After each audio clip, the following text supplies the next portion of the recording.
What's up, Matt from Thruxton here. Today I'm going to be fitting some numbers to the car. So I wanted something really old school looking. And then this, which obviously you can't see, this is my logo in clear matte finish. And the idea is hopefully that you won't really notice it from a distance, but from the right angle, or if you get up close, you should be able to make out my logo on the side of the car. I chose the number 23. It's a number that when I first started racing bikes, I used. My birthday is the 23rd of May, so it just looks correct to me. If ever I see the number, it looks, I guess, just from writing it every time I write my date of birth. But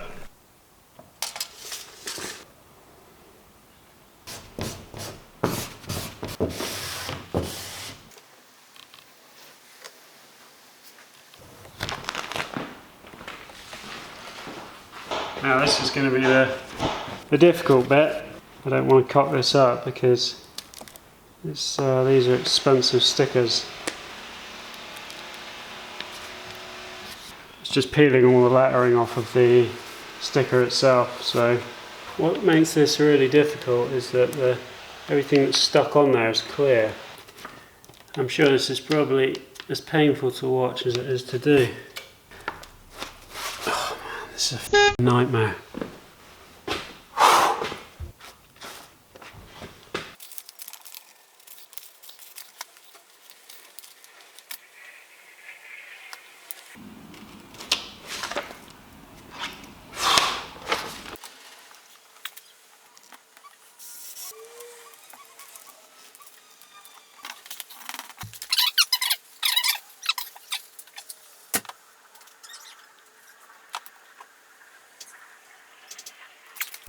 So that's done exactly as I wanted it to.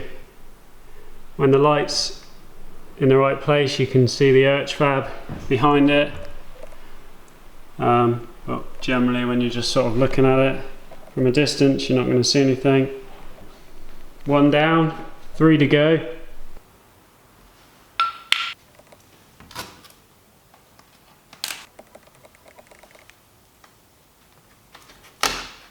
You f***.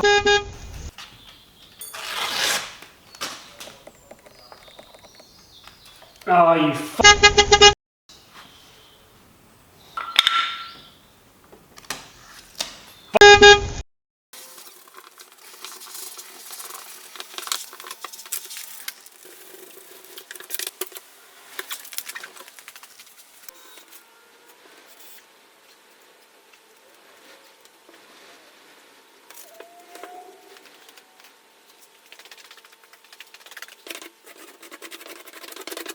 So I've done exactly what I said I didn't want to do, and I have cocked up an expensive sticker.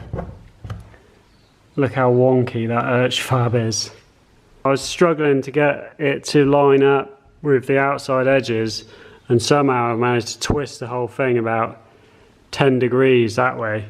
I tried peeling it back off and some of this was already sticking to the number behind.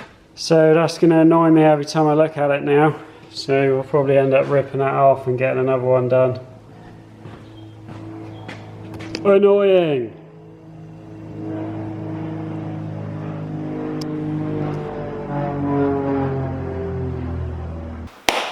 Right, so I can add fitting vinyl stickers to my long list of automotive jobs that I absolutely despise and hate doing. So just going to give this a quick once over, ready for track day on Monday.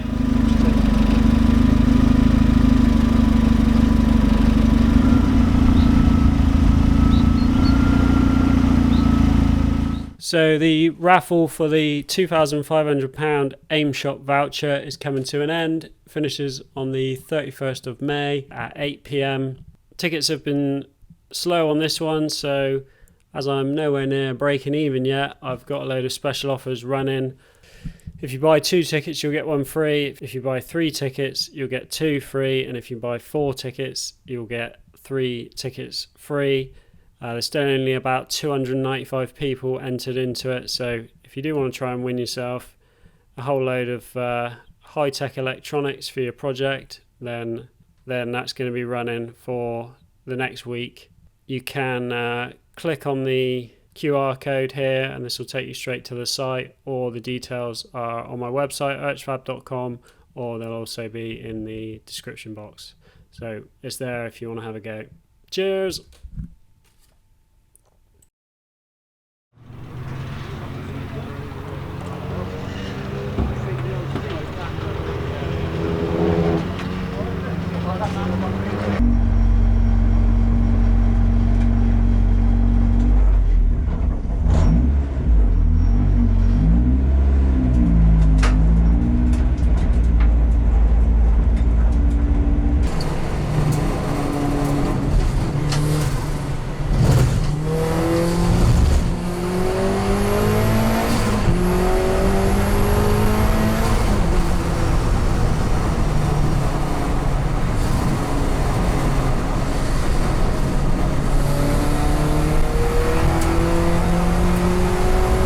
This is the first time out in the car with the new setup, and immediately I could feel the car is definitely a lot more pokey and is actually a bit of a handful to drive, particularly off the bottom when the boost comes in. It was quite aggressively snapping the car sideways. It didn't matter if you sort of tried to feed the power in slowly or not. It was enough of a kick to upset the car, so that when you're cornering it at the limit of the grip and it does that, it was quite an unnerving feeling. So I tried to sort of get used to it for a couple of laps and thought I would adjust to it, and then I decided that it would probably be best to put the softer wastegate spring back in, bring the boost down a bit, and sort of get it back to where it was previously. But then realised that I hadn't taken the other wastegate springs with me, so I was sort of stuck as it was with that. So I decided to try and make some other changes to see if I could improve it handling wise and just make it feel a bit more settled and stable. I started by trying to disconnect the rear anti-roll bar, my thinking being that if the car could move around a bit more, it might grip up and be less likely for the back end to step out or snap out. So this second session, the only thing I've changed is disconnecting the rear anti-roll bar, and it did definitely make a big difference in terms of keeping the back of the car straight, but it had an effect on the steering and the turning. So it improved the rear and made the front feel worse. But it was an improvement, and when the car would lose grip, it would feel more like all four wheels were sliding rather than just the rear. But I spoke to Steve from PVE about it, and he said it's an easy fix to take some of the boost out at the bottom and just make it so it doesn't spool up as hard, and just make it a lot less snappy and a lot more linear. So that's something I'll be playing around with and ironing out, but it's all a learning curve and a continual journey to try to find that perfect setup.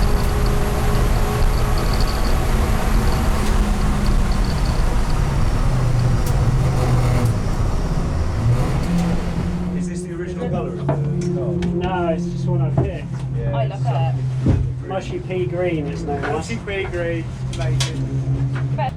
I mean, my dad is the gunmetal grey. Alright? Yeah. Tight? Yeah. I'll get a photo from the front if you don't mind, if that's okay. I'll go video record you. If I can keep them. You're the first passenger that's been in here.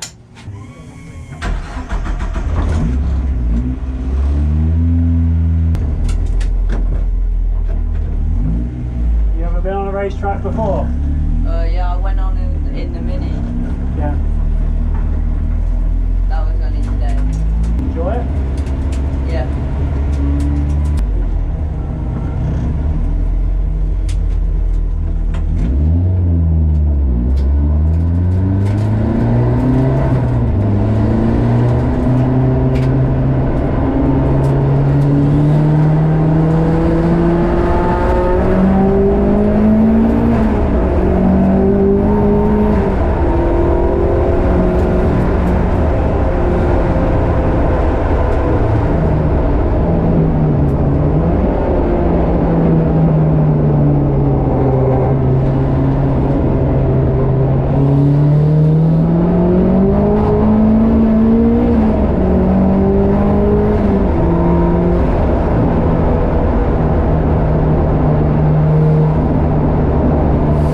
met a chap called Johnny from Limitless Motorsport in the pit area, and he asked me if I'd be interested in doing some charity passenger rides. So this is Josh that I've got sat in the car with me, and when I pulled up to pick him up, he'd been sat there patiently waiting to get a ride in a Porsche, which was another one of the cars doing the passenger rides. I'm not sure exactly what model, one of the convertible ones. Not really into my Porsches, but I talked him into coming out in the Mushy Pea. I told him it was probably faster than the Porsche, which I don't think he believed. But watching this back, I can see that he looks like he's enjoying himself. And when he did get out of the car, he said that it was a lot faster than he thought it was going to be. So yeah, that was good fun.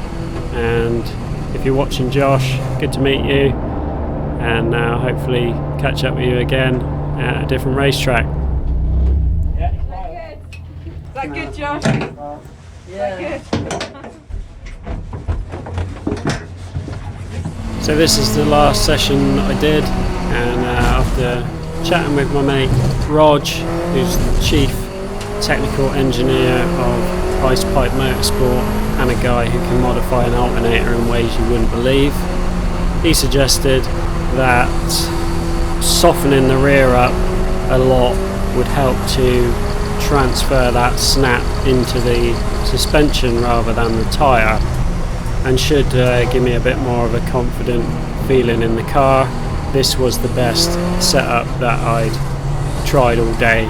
So with regards to sort of lap times, given the fact the car has an extra 110 horsepower and how fast the car actually feels, if I didn't know my lap times, I would have thought I was going around there 5 seconds a lap quicker than when the car was naturally aspirated. And in fact, I was only going around 1.5 seconds quicker than when the car had 160 horsepower. You know, I'm actually hitting the corners a lot quicker when it was naturally aspirated. So initially my car, I would have said, was fast in the corners and slow on the straights. Now it's fast in the straights and slower in the corners. So if I can smooth it out and find that balance, then I should have a car that is really fast. But for the setup that I had there, the best I managed today was a 133, and with 160 horsepower I was doing a 134. So I think it's easy to think that a load more power is going to make you a lot faster, and it's definitely not been the case for me. The extra power obviously makes a lot of changes to the chassis. It changes the way the car handles, it changes how well the car can stop. Still a lot of work to do to get the car where I want it, but that is part of the process. So here's a clip of the car naturally aspirated to see how much smoother I am just through that chicane, and I'm actually going through there quicker. So I thought that was interesting. Anyway, that was an awesome day out. It was good to get out on track with some mates, and the sun was beaming all day. So yeah, good times. So don't forget about the raffle if that's something you're into. If not, no worries. That is going to be it for this one. Just watching. See you on the next one.